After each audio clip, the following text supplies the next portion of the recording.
Hey everybody, Erik Hiss here with the Hiss Jackson Advantage at Keller Williams Capital Partners. Once the appraisal comes back on your deal and we're moving forward towards closing, there's another important part of the process happening behind the scenes, the title work. The title work is making sure the property can legally transfer from the seller to the buyer and that everything is in place for a smooth closing.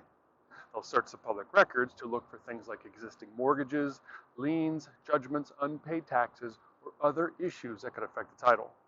They'll also prepare the documents needed for closing and work with the buyer, seller, and lender, and real estate agents to make sure everything is ready. For the buyer, the title company is making sure they're receiving clear ownership of the property.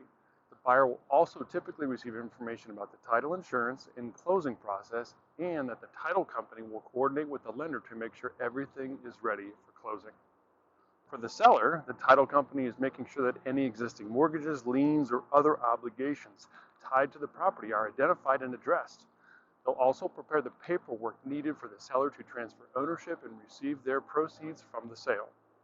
A lot of this work happens behind the scenes, but it's an important step in making sure there aren't any surprises at the closing table. If the title company does find an issue, they'll work with the appropriate parties to get it resolved before closing.